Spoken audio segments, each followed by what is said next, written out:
Dorothy spent 31 years as an elementary school principal in Minnesota. She had a pension from the district, a traditional IRA she had been building for decades, and Social Security benefits coming in at 67. She had worked with the same financial advisor for 12 years. She reviewed her plan every single year. She did everything right. Her first full year in retirement, Dorothy's tax bill came back $4,200 higher than she had budgeted. She called her advisor. He told her it was normal. Minnesota taxes Social Security income above a certain threshold. She had never been told. Not once in 12 years of annual planning meetings. The state had been quietly taking a second cut from her Social Security every single month, and nobody had flagged it as something she could legally avoid. She had options. Her advisor knew the rules. Nobody sat her down and showed her what those options were. Dorothy is not unusual. Right now, in 2026, 9 states are still collecting state income tax on your Social Security, on money the federal government has already taxed once. If you live in one of them and you don't know the rules, you are paying for it every single year. Quietly, without a warning letter, without anyone calling you to explain it. And if you retire in the wrong state and never move, you will pay that bill every single year for the rest of your retirement. Before we go any further, this video is for informational purposes only and is not financial, tax, or legal advice. Tax laws vary by state and change frequently. Please consult a qualified tax professional before making any decisions based on what you hear here. My name is Robert. I have spent 30 years working with retirees on retirement tax strategy, the kind of planning that tends to happen after the damage is already done. If you find this helpful, please subscribe. I cover the retirement tax situations that tend not to come up in your annual advisor meetings. And drop your state in the comments right now, just the state name. I will tell you exactly how your state treats your retirement income. I read every single comment, and the most common situations become future videos. Today, I'm going to walk you through the 9 states that are still taxing Social Security income in 2026, and what those numbers look like for a typical retiree. I'm going to explain the breaking development in Missouri, and why this year may be a window worth paying attention to if you live there. And I'm going to show you the states where retirees pay 0 state tax on Social Security, pensions, and IRA distributions, and the exact legal steps to change your tax state if you're currently in the wrong one. Here is something most people do not understand about how retirement income gets taxed. At the federal level, if your combined income, that is your adjusted gross income plus half your Social Security benefit, exceeds $34,000 as a single filer, up to 85% of your Social Security becomes taxable. That is a federal rule. It applies no matter where you live. But then there is a second layer.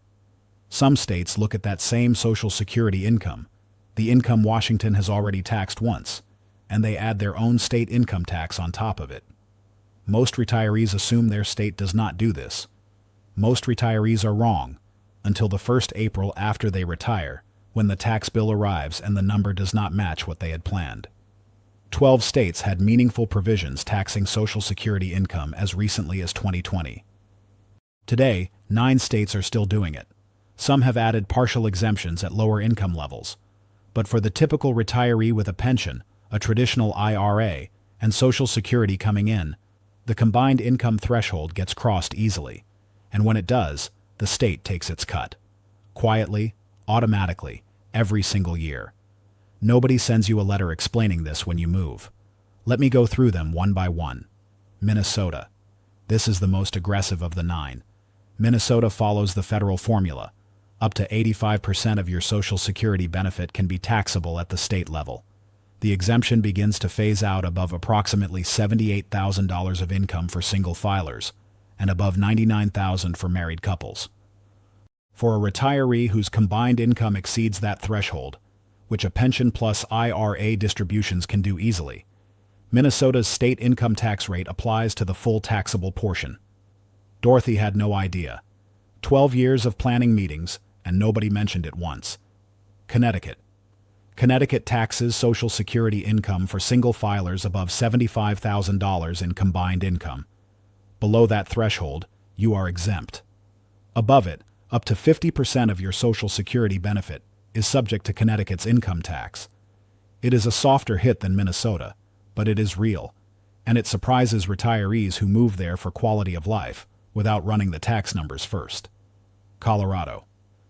Colorado offers an exclusion for seniors 65 and older. Up to $24,000 of pension and retirement income can be excluded from state taxes. Social Security income above that exclusion is taxable. For retirees with substantial income above the cap, Colorado's flat state income tax rate still applies to the overage. Montana. Montana offers no special exemption for Social Security income. The federal taxation rules flow straight through to the state return. If 85% of your Social Security is taxable federally, Montana taxes it at the state level too. For a retiree receiving $30,000 in annual Social Security benefits, that can mean over $1,000 per year in state tax on Social Security alone. New Mexico. New Mexico has expanded its exemption thresholds in recent years, but middle-income retirees above $80,000 in combined income for single filers still face state tax on Social Security. The exemption does not apply to the full benefit at higher income levels. Rhode Island. Rhode Island taxes Social Security income for filers above approximately $95,000. Below that threshold, the benefit is exempt. Above it, the full federally taxable portion is subject to Rhode Island's income tax. Rhode Island has one of the higher income thresholds for exemption, but retirees with pensions can hit it without realizing it. Utah. Utah uses a tax credit structure rather than a direct exemption. The credit phases out at higher income levels, and once it phases out completely, Social Security is fully taxable at the state level. The mechanics are slightly different from the other 8, but the result is the same: a state tax bill on Social Security income every year. Vermont. Vermont provides a full exemption for filers below $65,000 of income as a single filer. Above that, Social Security income is taxable at Vermont's state rate. Vermont has one of the more compressed income ranges where the tax kicks in. A retiree with a modest pension can cross the threshold without expecting to. West Virginia. West Virginia has been phasing out its Social Security tax over a multi-year schedule. As of 2026, partial taxation still applies in certain income brackets. This one is in motion. Check current West Virginia law. The rules may have shifted by the time you are watching this. Those are the 9. Between them, they cover a significant portion of the northeastern United States, the Mountain West, and a few outliers. If you are in one of them, and you have been receiving Social Security for any length of time, this bill has been arriving silently on your return every single April. Now here is the development that changes the picture for one of these states. As of April 2026, Missouri is moving through final legislative stages on a bill that would eliminate its state income tax entirely. Kiplinger reported this on April 23rd. If the bill passes, Missouri joins the list of states with zero state income tax, meaning Social Security, pension income, and IRA distributions would all be fully exempt at the state level. Missouri's current state income tax rate is approaching 5%. For a retiree drawing $40,000 annually from a traditional IRA, that is close to $2,000 per year, every year, for the rest of retirement. If this legislation passes, that number goes to 0. Nobody is sitting Missouri retirees down and explaining this window. The timing matters, because if you have been on the fence about whether to stay in Missouri or move, and the income tax is part of that calculation, the math may be about to change significantly. Watch the legislative timeline. The window may already be open. Now let me tell you where to be. 9 states in the United States have zero state income tax. That means no state tax on Social Security, no state tax on pension income, no state tax on IRA distributions, no state tax on 401k withdrawals. 0 across all retirement income streams no matter how large. Those states are Alaska, Florida, Nevada, New Hampshire, South Dakota, Tennessee, Texas, Washington, Wyoming. If you retire in any of these 9 states, your retirement income is taxed at the federal level. And that is the end of the conversation. The state has no claim on it. Beyond those 9, there are states with an income tax that nonetheless fully exempt retirement income. Mississippi exempts virtually all pension and retirement income from state taxation. Illinois exempts pension income for most retirees. Pennsylvania exempts retirement income entirely for residents over 59 and a half. Georgia provides substantial retirement income exclusions that eliminate most of the state tax burden for retirees above 62. The contrast is significant. A retiree in Minnesota with $40,000 in Social Security and $30,000 in IRA distributions, combined income of $70,000, can face over $2,000 in state income taxes on that Social Security income alone. That same retiree in Florida pays nothing at the state level on any of it. Over a 20-year retirement, that difference is $40,000 or more. In money, the Minnesota retiree paid to the state and the Florida retiree kept. Dorothy has been paying her portion of that gap for 11 years. She is not the only one. There are millions of retirees in the 9 states who have never done this comparison, because nobody ran the numbers with them before they chose where to retire. If you are currently in one of the 9 and you are considering a move, here is how a legal domicile change works. The standard is the 183-day rule. To establish a new state of domicile and end your tax obligation to your old state, you generally need to spend more than 183 days per year physically present in your new state. But days alone are not sufficient.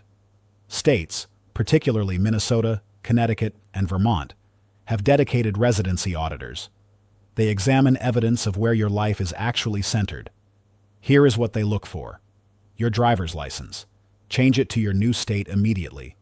Do not keep your old state license active. Your voter registration. Register in the new state and vote there. This is one of the clearest signals of domicile.